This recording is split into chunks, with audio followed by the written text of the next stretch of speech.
Hey now, it's Brace for Impact, and I am your host, Mike Gilbert, and I am joined as always by JD, resting bitch face. No Levi. How you doing, JD? Not good, man. I'm not good. Yeah. So you're giving me the look. So $50 down the drain tonight. you paid That's how I feel. you paid I got 50? it. I got it on Fight. Yeah, so did I. I only paid 40. Maybe I only paid 40. I thought I paid 50. I'm still No. mad about it. Yeah. I'm still mad about it. Yeah. I feel a little better, but I still. So I was gonna me and my cousin went in halfers, so that's no big deal. Well, my kid was watching the first part with me, and then he got bored and ran out of the room. Yeah. But he ain't paying. If he goes halfers to me, I'm still paying the whole thing. Yeah. So that's the cool thing about Fight. I think you can have at least two people watch the same show at the same time. So my cousin in Missouri was watching, and so I didn't know that. That's pretty cool. Yeah. So me and him, we do that. So That's cool. I paid for this one, and he paid for the UFC that went down last month. So because on ESPN Plus you can do the same thing. So there you go. Just a pro tip for all the folks out there. If you can't get to your buddy's house during COVID to watch the show, just share the account, and you can still pay half. I wish you paid for my half. Yeah, because even half of it, I don't think that was worth it. So no, man. So I'm pretty bummed out because I told a lot of people to watch this show, and I wrote an article stating 5 reasons why you should watch the show, and most of those reasons didn't occur, right? Like massive surprises. Nope, no massive surprises. Not a one. Great matches. We had a couple really good matches. I'll give them that.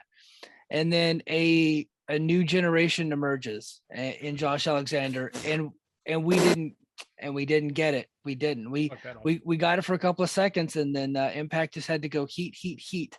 And they went TNA all over the place. And the thing is that I like heated angles. I love that stuff. I also think it's okay to let a good moment breathe, right? And we're gonna get to that main event, but I just felt that it was too soon for the angle.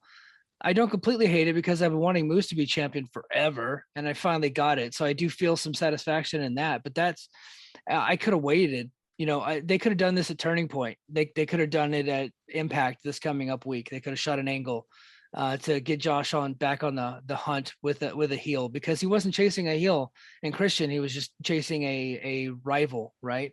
And so you could have had a different thing. But anyway, man, let's go ahead and get into the show. I think we're both oh, you know what? Hold on. Suda is entering the room. We ready for this? So our buddy Suda, hold on just a second. Suda, you there?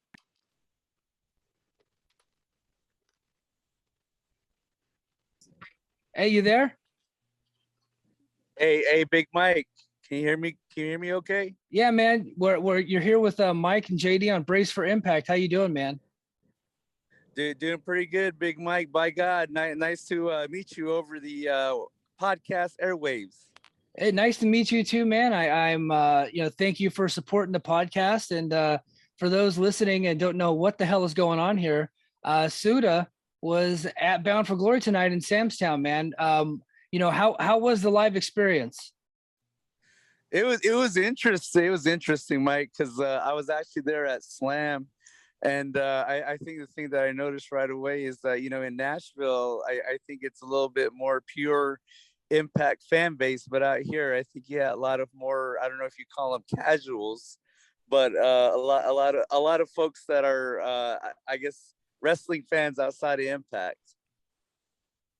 Okay. How was the crowd tonight? Because over the broadcast, it didn't seem like they were super excited or loud, but is that just a miking issue, or was everyone kind of sitting on their hands all night?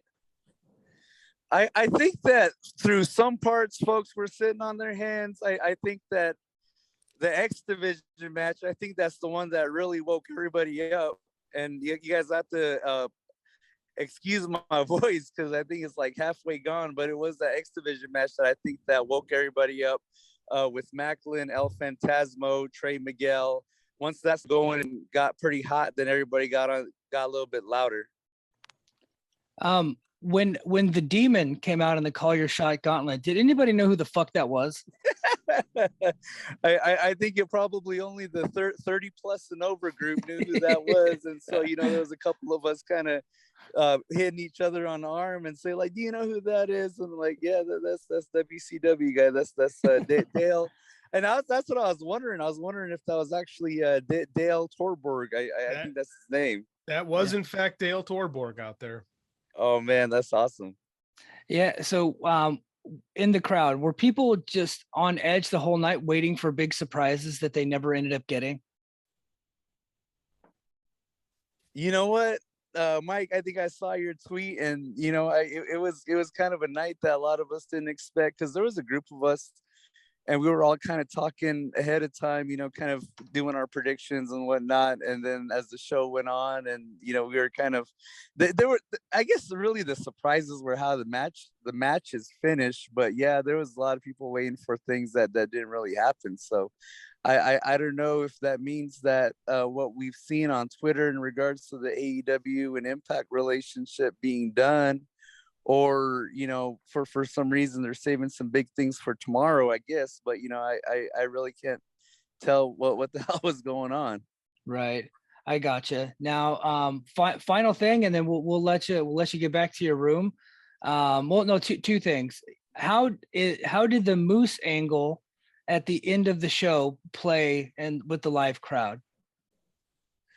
There was a lot of people that were really excited about it, I think, because I think a lot of us have been waiting at least for a good year for Moose to hold actual gold. And so when he actually cashed in his little dollar store trophy, then it really popped part of the crowd. But man, because I really liked how they built the Alexander and Christian Cage match. And so, I was 100% behind Alexander.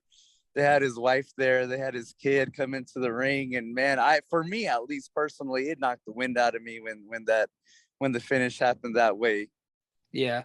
I mean, in your opinion, should they have just waited to do that finish and just let the fans go home happy for the night?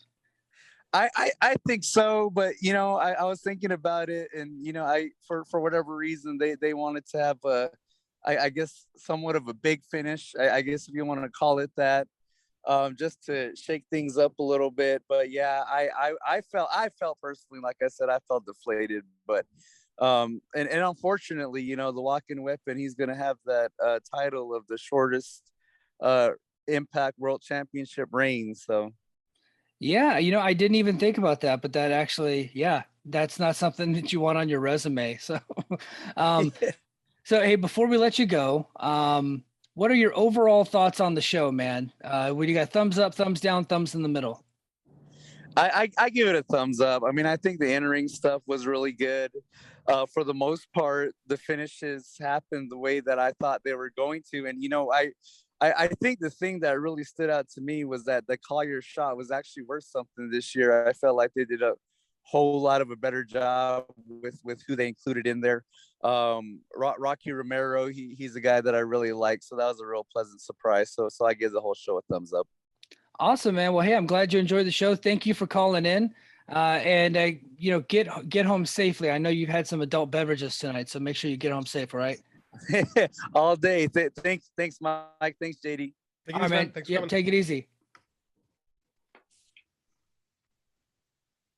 Well, cool.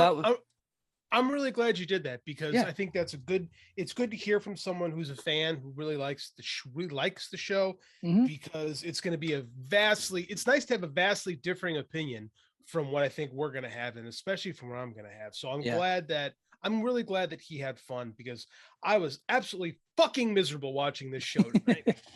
Yeah, no, I'm really glad he called in and gave us that live experience. And I felt like he was being truthful. I don't feel like he is drinking the Kool-Aid. I think that he actually really did enjoy himself, and that's a different context than you get from us just kind of sitting at home. So I would go ahead and say that it's probably easy prediction that the live experience was much better than us watching at home on TV. Yeah, man, watching. Oh, he also, why he liked the show? You know why he liked the show? He didn't have to listen to Matt Stryker all night. Oh, yes. Yeah. Because So he that, was yeah, horrendous, man. He was horrendous the whole night. there's fake tears. Your dad's a hero. Yeah, and I'm a new father, and shut the fuck up, Stryker. Funny. Gosh. Like it was he. I remember we were messaging each other. I'm like, he's ruining this moment. Yeah. And it turned out it didn't matter anyway. So you know, who cares? Yeah, Moose took all the heat off of Stryker. So Yeah. So yeah, he's good at that. Oh Yeah. man, where do you want to start? Let's just go ahead and start at the beginning of the show, and then we'll run it down like we always do, and then we'll send it home, man. So the first match, you know what? We'll talk about what happened on the pre-show. So yeah, Jordan Grace, she won the DMC. So there you go. She's the champion there. And then Awesome Kong had a really cool speech. I did get a chance to watch her speech. Gail Kim inducted her into the Hall of Fame. She had a really nice speech, and then all the females talent in the company came out and congratulated her. So I thought that was really cool. So congrats to Awesome Kong, man. She's an absolute legend.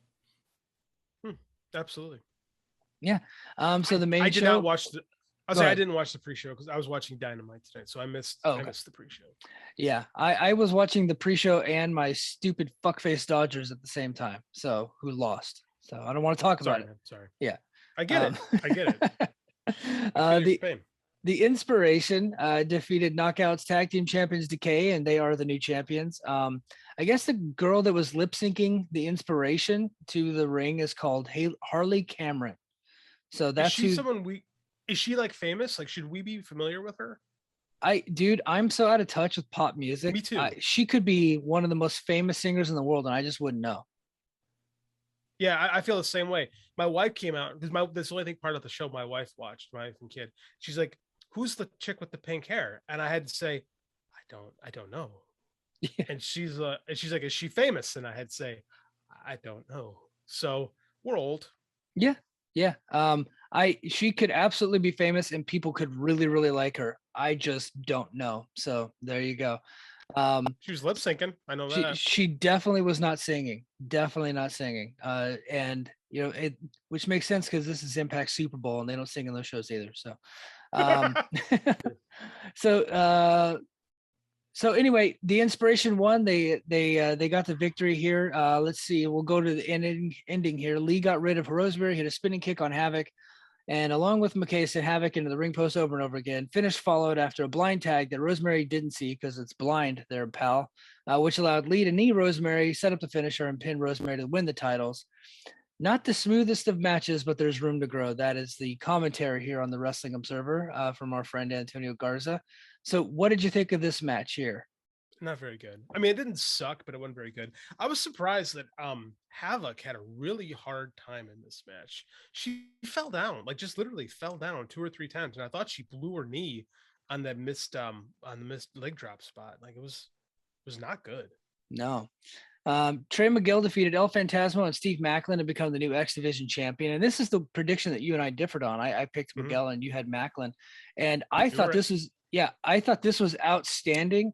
There were times where I really thought they were going to give the nod to Macklin, and he cranked it up a notch in this match, dude. He looked freaking great, dude. He looked incredible. He really looked fantastic. Dude, he did a spear onto Trey Miguel while Trey Miguel was upside down through the ropes, bro.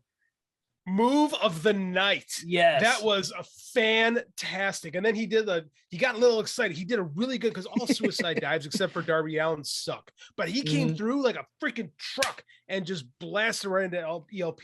And then he tried to do a tope and almost killed himself. But you know, Trey caught him and he was kind of like, oh, I kind of overdid it. But it was cool. He is such a big dude.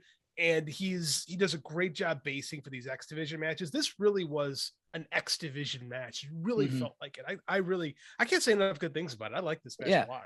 I thought there was a real cool spot where ELP went for the dick punch and Miguel had a cup on, which makes sense.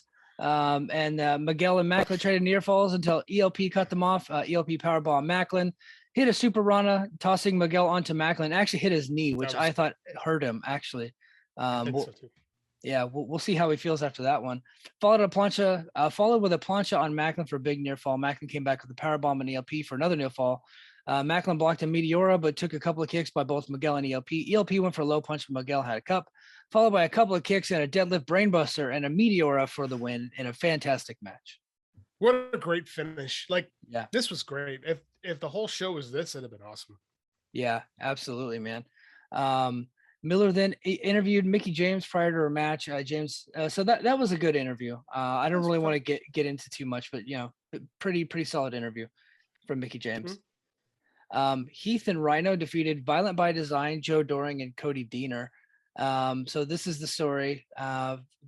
Heath basically started the match by himself because he's waiting for Rhino to come out, and then eventually Rhino came out and then just hit the gore and it was over. So that was the match. What a good friend to let you just take an ass whooping for 5 minutes before you decide to come out. Like, Yeah. I was just, yeah. We worked ourselves into thinking this was going to be a lot more than it was. Yeah, I with Impact, you really need to keep your expectations low. I thought this was the Adam Scherr spot, Oh, and we shit. just did not get it, man. What's up with the Adam Scherr thing, man? I mean, this is the time to debut him. Like, if he just shows up this week on the show, it's like, you're just going to give him to me for free when I paid $40 to see something cool and you failed to deliver anything? Yeah. Like, I don't know where we're at right now. I guess we gotta wait for the journalists to break something, because I'm not impressed. Yeah, I agree. I think that they should have brought him out tonight. I do think that he's still coming in, but he's probably going to be coming in during the TV this week. So saving it for TV. I think that maybe they were thinking that they've already sold the pay-per-views and they've already sold the tickets to the show. And I disagree with their thinking, but tonight is the night that they had all of the media's attention, right? And everybody was watching all at the same time. I think this would have been the night to bring him out. Remember when we argued, we actually agreed. We wondered if they should bring Cher out after Josh won. And I remember you said that would ruin Josh's moment. Mm-hmm. What? Yeah. Oh yeah. Like, yeah, this was, I'll hold it. Continue. Yep. I'm sorry, I'm getting a lot of feedback on Twitter. I'm thinking I might send the link out to a couple more dudes who are having an argument right now on our feed, because there's people that really love it and there's people that really hate it. I'm interested in their take. Well, me too. We'll check this out. I'll go off on a tangent at some point. You could just catch up. Okay. So we're gonna go ahead and get into the Call Your Shot Gauntlet. Number 1 was Chris Sabin, and number 2 was Rocky Romero, and I thought this was really cool. I've been waiting a long time to see Romero come into Impact, especially with his relationship with the Good Brothers, and so I thought this was really cool. He got eliminated a little earlier than I would have hoped, but he's probably like, screw that, I don't want to stay in this match forever, so get me out early. Rocky's office, man. He just did it for the quick pop, and he's like, oh, I'm out of here. So Rocky Romero has been on AEW, New Japan Strong, ROH, and now Impact all this year. That's pretty cool. Yeah, man, he's everywhere. So number 3 was Fulton. Number 4 was Rohit Raju, and Raju was kind of trying to manipulate everybody in the match and get it to team up with him. I thought Raju was good in this match, actually. Yeah, I agree. That's fun. Then we had Tasha Steelz and Rachel Ellering, and then Savannah Evans. So they got all the females in at once, and then they kind of eliminated them all at the same time. And then right after Evans was Johnny Swinger, who was over like a mofo, man.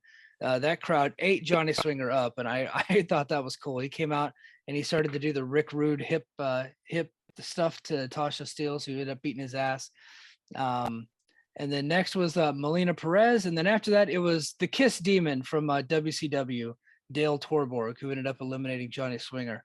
Then after that, Brian did nothing for the next 10 minutes. Yep, and then eventually he just went over the ropes as gingerly as you possibly could, and then landed on his feet. So good for him. He got paid and never left his feet. Nope, he got paid. This was he should have just been in and out. Like, it kind of, when he was there for like 10 minutes in the match, and I'm like, yeah, are they gonna do something with the Demon? And he would occasionally throw some like ginger kicks. Yeah, man. And then he'd go back in the corner and just kind of hang out and look like he was reconsidering why he did this, or thinking about baseball, I assume. It was so, he should have been eliminated a lot earlier, right? Yeah, which I don't think he would have had a problem with, but it was poorly booked. What do you know? Weird. Number 11 was Brian Myers, and he came out with his learning tree. Number 12 was his old partner Matt Cardona. Cardona came to the ring. He came off like a big star here. And then number 13 was Laredo Kid, followed by Sam Beal, who came out, and we thought that he was going to turn on Brian Myers, but no, he actually joined up with Brian Myers until he ended up turning on him later and eliminating him, which I thought was kind of cool. That worked. Hey, that's a story. That's a story. I'll take it. Yep, we'll take it. Rich Swann came in at number 15, and then we got Ace Austin at 16. Then Ace Austin eliminated the Demon. Number 17 was Moose, who came in strong. He actually powerbombed Beal over the top ropes into Zicky Dice and BSK, which I thought was actually really cool. Yeah, really cool. And then Eddie Edwards and Alicia Edwards were number 18 and 19. Alicia came out with the kendo sticks.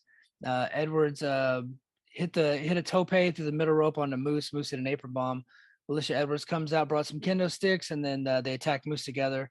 And then W. Morrissey comes out, and Alicia and Edwards try to gang up on Morrissey, but he overpowered them and knocked them both out. He military pressed Alicia to eliminate her. Sorry. And then Moose and Morrissey joined up to eliminate Edwards. Sabin eliminated Austin, and then the final four were Cardona, Swann, Moose, and Morrissey. So that was kind of cool. Like you get to like, hey, these are four guys that are really like our top four of our top guys in the company. And then eventually Moose turns on Morrissey, tosses him out, and then we got Moose and Cardona. Cardona made a comeback with a huge lariat. Cardona went for radio silence but missed, only to take Moose's lights out for the pin. So Moose earns a shot for any title he chooses, which we find out later is the world title. Man, so there you go. I thought Morrissey just about killed Eddie Edwards when he eliminated him. That kick looked fantastic. I'll be amazed if Eddie doesn't have a concussion after that. To be quite honest, it looks so good. Yeah, I hope not, man. He's been banged up a little bit lately. Yeah. So was it me, or was this match just kind of boring? It was boring. No, it was boring, and I think because it's hard to have good wrestling in these matches until you get down to that final four. So what you need to do is fill it up with spectacle and with good surprises. Not Melina, who was on the show recently. And I popped when the Demon came out. I thought that was kind of cool. I also popped when I popped when Rocky Romero came out, but so I thought those are too cool. But you know, there's some people that were in this match, like Alicia Edwards, who didn't even actually get in the match, did need to be in it. They could have had a different surprise, right? They didn't need to have, you know, Savannah Evans, and they didn't need to have Sam Beal or whatever. There were several people in the match that they didn't really need to have. There were several people who weren't in the match that should have been, like, where's Black Taurus? You know, like there's a lot of there's I think this whole call your shot thing was not, let's be honest, the Royal Rumble is the greatest gimmick match of all time, right? I don't think anyone can argue that. And any ripoff match of the Royal Rumble just doesn't work. No. Like the Battle Riot's kind of fun. The Battle Riot's similar to this. The Casino Battle Royal doesn't work very well either. Like this, it just doesn't work. Like I'm so tired of knocking off WWE on everything and doing it poorly. Right? The Royal Rumble is booked smart. It is. I don't like WWE, but they booked the Royal Rumble smart. Royal Rumble's my favorite event every year. Me too. It's fun. Even if I don't like the company, I like it. This wasn't good. Did the right guy go over? Yes. Was the Final Four entertaining? Absolutely. But it was useless. It was pointless leading into it. It was just so creatively vapid. Yes. No, I completely agree. I thought the match was boring. I've never seen a good call your shot gauntlet match. They've never had one. And so this trend continues. So next we'll go to the Impact Tag Team Champions, the Good Brothers. They defeated the Bullet Club and FinJuice to retain the championships. And look, the match was okay. The match, I would say it was a solid match. The finish was just weak. It was the same old tropey. Hey, let's just steal the pin on somebody. So Anderson stole the pin, and he ends up pinning Chris Bay after FinJuice hit the finish on Chris Bay. So that was the whole thing. And then they go ahead. Creatively vapid. Yeah. It's like same thing. Well, so when they booked the match, they weren't even trying. And then they had the match and they still weren't trying. It was just a three-way match for the sake of a three-way match. It just didn't matter. The whole thing sucked. Mm-hmm. It was boring. Like, again, boring match. And again, these are three teams that are good. They're entertaining. I like the Good Brothers. I like FinJuice. Like, this should have been, and the Bullet Club team it's like the junior Bullet Club team, but it's fine. Like, this should have been, I'll tell you what, I think the tag team match we saw this week on TV was better before we had the dumb finish. Yeah. Right? Yep. Like, I don't know, man. It should have been so much better It just wasn't. Yeah, no, it wasn't. And but I'll be honest, I didn't really have high hopes for the match anyway because I just didn't like the way that it was booked to begin with. But at this point, I think the show needed an excellent match. Like they needed it at this point because this was a completely thumbs down show up until this point. You know, you had the one X Division match, but I think the Call Your Shot Gauntlet just took the wind out of everyone's sails after that X Division match. So absolutely, yep. We go to a really good Christian Cage interview, man. I think he is such a pro, and I'm going to be missing him on these shows. But Cage talked about the sacrifices he's made for Impact, and he's not ready to pass the torch, nor is he ready to drop the title to Alexander. He even brought up that his kid would be disappointed at the end of the night, and boy, was he right. I don't think for the same reasons, but he was. Yeah, he ended up being right, but not for the same reason he thought he was going to be right. I think that was a spoiler from Christian. I think he was letting us know. Yep. Mickie James defeated knockout champion Deonna Purrazzo to become the new champion, and this was a really good match. Yes, it was. Yeah, two very good professional wrestlers having a very good professional wrestling match. At one point, Mickie James kicked out of the Queen's Gambit. Purrazzo kicked out of Mickie James's Tornado DDT. They ended up hitting their moves a couple more times. Then eventually Mickie James got the victory there. Fantastic match. Great ending. I got this one wrong, man. You said Mickie James all along that was going to get it. And boy, were you right. And you know what? You talked me into it. I think this is also the right call. Yeah, I think it was too. I think I said we've had Deonna's had this belt for a year. Now we can kind of change it up a little bit. She still has a AAA title. I don't think that it's not like the door's closed. Like now we can refresh things a little bit. Mm-hmm. And when this happened, actually, I got nervous. Yes. Cause you just can't let everybody have a bunch of nice things at once. You can't give them everything that they want. Right? And we weren't getting, Lord knows we weren't getting everything we wanted, but I think they thought they were giving us everything. I truly believe Scott D'Amore is sitting somewhere at a table in Vegas right now, puffing his chest, really thinking like he had a great show tonight. And you didn't, sir. Yeah. You didn't. Well, if he's listening to the echo chamber that is Hardcore Impact Twitter, he might think that he did. But if he goes outside of that little echo chamber, he's probably going to get a rude awakening, unfortunately. Yeah. Oh, I think something later in the show will get clipped, and I know someone will share things online, and the words will get out. But yeah, no, not good, man. Not good. But continue. Not good. This was good though. This was good. Mickie James looked fantastic. Like absolutely. Striker, I thought was going a little hard on. Dude, thank you for bringing that up. I forgot about that. Continue. I'm sorry. No, I was saying Striker went a little bit hard on Mickie being old. Mm-hmm. Right. And like, I'm not as good as I once was, but I'm as good once as I ever was. I'm like, what? Why are you burying your baby face out there? Like she's a freaking legend. And you're like, well, she's not what she used to be. Like that was the whole, and I get it. The story of the match should have been like, like this, she's coming back. She's like, doing it. She beat the dominant champion. Like the guy in the main event's like 6 years older than her. Yeah. Like, what are we doing? Why are we burying? Like, and again, that's what that is. They might not think that's what it is, but it was like, that was the whole story of Striker's commentary was, God, Mickey's old. I looked to the chair next to me, which nobody was sitting in, but I had to make a comment to somebody because you're going to call her Piggy James next. Like, what are we doing here? Yeah, He was bad. I thought it was completely ridiculous, especially considering, and I'm not going to shame anybody, but Mickie James is in a lot better shape than Purrazzo.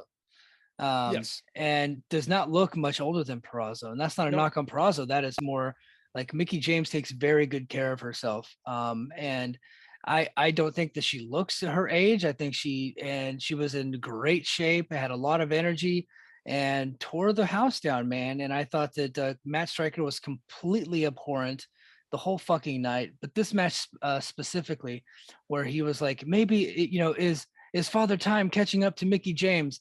No, dude. Like I get that you say that stuff in real sports, but this ain't real sports. You can dress it up a little bit to make your champions look a lot younger than they really are. If you don't tell them that they're old, then they're probably not going to think that they're old. And I know Mickie James has been around a long time, but you don't have to beat them over the head with it that she's older now. Dude, I thought it was ridiculous. I watched Dynamite tonight and I saw Bobby Fish and CM Punk and Bryan Danielson and like dudes that are like around the same age as Mickie James doing just fine. And nobody's there talking about how old they are. right? And like I said, Christian Cage is in the main event. Yeah. Like he's 46, 47. I mean, come on, man. It was terrible. It was absolutely terrible. Yeah, man. But again, a great match. I don't want to like rain on the match. I thought the match was excellent.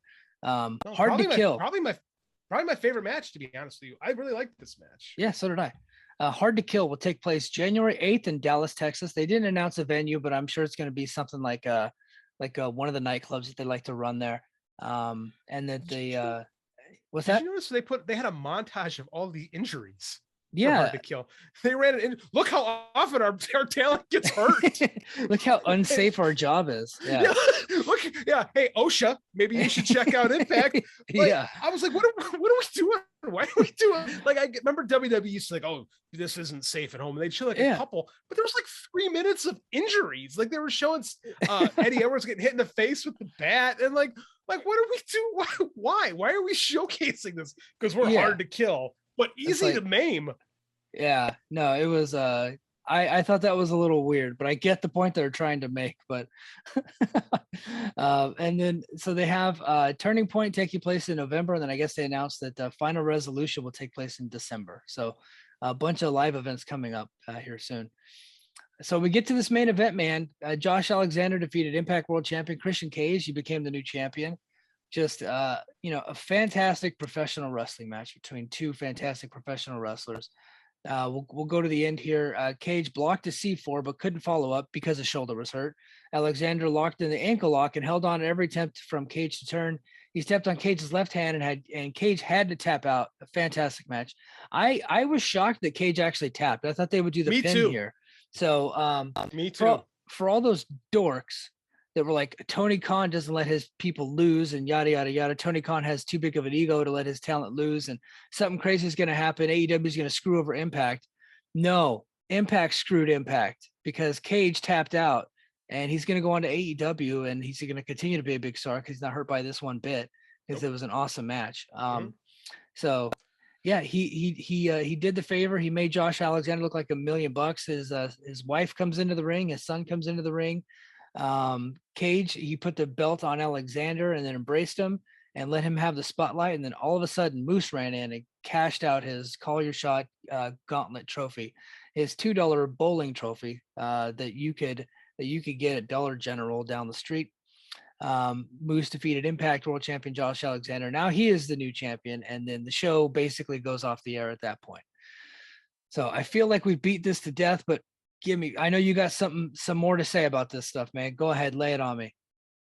So like I said, I'm gonna repeat myself because we actually guessed it on the Fight Game main show that went live in the Observer site tonight, but I'll repeat it for our patrons. Last week you had me watch Bound for Glory 2011 that featured a very similar event, Bobby Roode, Kurt Angle, and they built up Bobby Roode fantastic. All these vignettes, it felt like it was his time. And Hulk Hogan said, that doesn't work for me, brother. And then Kurt Angle, who could barely walk, loses.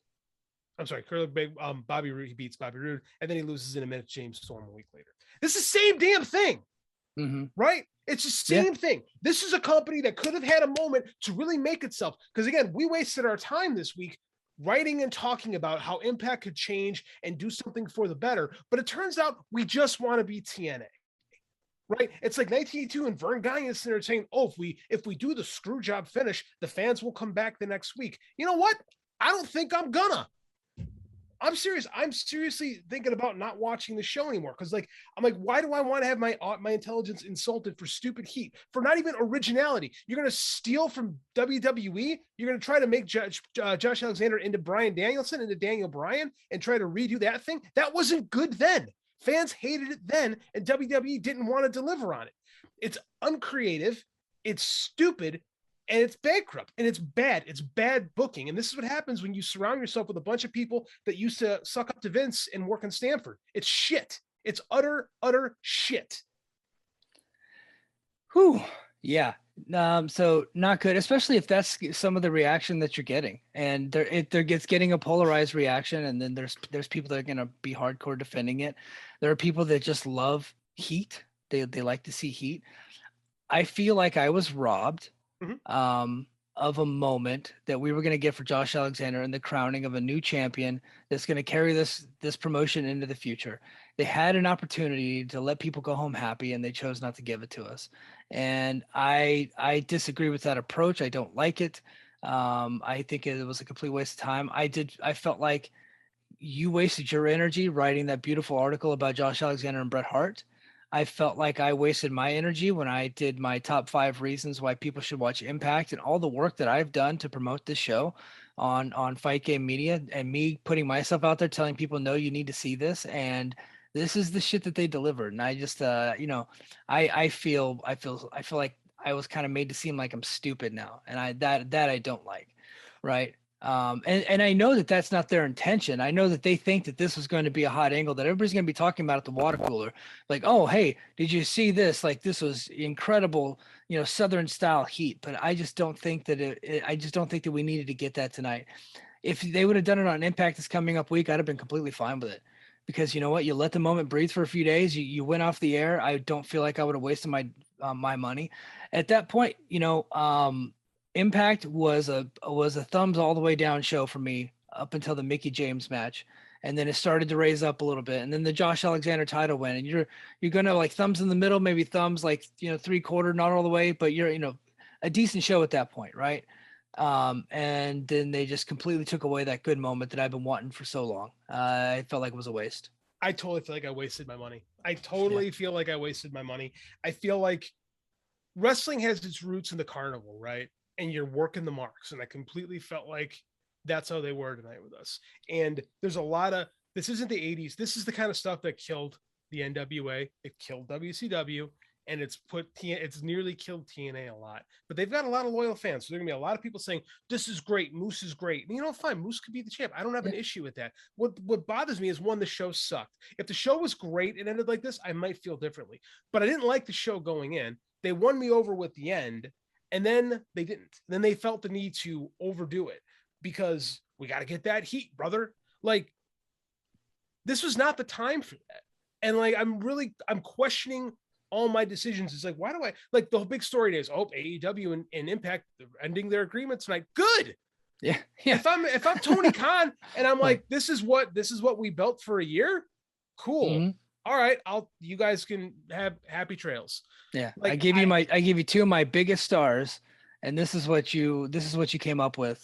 You do a rip-off Money in the Bank ending. You can't even be original or semi-original. You just steal stuff from WWE. Uncreative, bad. Mm-hmm. Man. I don't know if I want to end the night on such a bad note, but I think that's all we got, man. Unfortunately, I mean, they did. They ended the night on a bad note, and they think they're getting heat. Maybe we're getting heat. That's the way we should do it. We should make sure everyone who listens to this show is nice and pissed off, so they come back next week and are willing to. That doesn't make sense. No, that doesn't make sense. This isn't. And it sucks. It sucks for us because Brace for Impact is mostly a positive experience for the people that listen to it. So yeah, but I can't sit here and lie to the audience. I just can't do it. If it sucks, I gotta say it sucks. And tonight was not a good night for Impact, and I think they actually they took some steps back tonight. They needed to hit a home run, and they hit a pop fly into short center field. Yeah, no, they absolutely did. They had an opportunity. The whole world was watching, all the media was watching, everybody was rooting for them tonight too, and everybody was rooting for Josh Alexander. But you gotta swerve it. Y'all, we can't give the people what they want. We got to swerve them, because then those 94,000 people will be back next week to watch the show. Great thinking, guys. Yeah. Yeah. Might be a lot less than 94,000 next week. Actually, you know what? It'll probably go up because fucking 3 extra people might see. Yeah. That's true. The Nielsen things are weird like that. But I mean, this does not give Impact any positive momentum. No. But I tell you what, JD did threaten to quit the show. However, I think that we're still going to be doing Brace for Impact next week. I think we're still going to watch. I'm just angry. I think we're still going to watch it, and I'm easily swayed. I can be turned around, man. So if they give me a couple good shows in a row, I think we're back into it. I need to be wooed. Yeah, I need a gentle touch. It's going to take a little bit more to win me over. Yeah, but I don't know, the show, so. Man. I'll be honest. I don't know that I'm all that excited about hard to kill and spending $40 again. You know, I don't, the money that I spent tonight doesn't come out of my regular budget. I just use the money that I get for the podcast, and it's because I could pay Fight TV with PayPal. So I just pay it with PayPal, because that's how I get my money for the podcast. So it's just kind of going back into the show. So I'm like at a net zero essentially with the work that we do on the show. So it's mostly just a hobby at this point. And so I'm kind of like, man, I don't know that I'm all that excited to spend some of the podcast money on Hard to Kill. So that I'm gonna have to be talked into that one. Impact is really gonna have to try hard. No, I agree, man. Like I said, we spent a lot of time. Maybe we worked ourselves. Maybe we thought this was going to be. I mean, this isn't the first time this has happened with this company where you think that this is going to be the time. This is going to be it. This is when we change for the better. Yeah. And then they trick you. They're like, it's like that Scorpion and the Frog now story. I knew what they were when I jumped into this show. I shouldn't be surprised, but here I am. That's on me. Right? It's on me. It's not on them. It's not on them. They tell me all the time we do the wrong thing every opportunity we get, and they continue to do so. And if you liked it, that's great. I'm really happy that you are a loyal fan of this product. I'm not an Impact tried and true guy. I came on with Kenny Omega.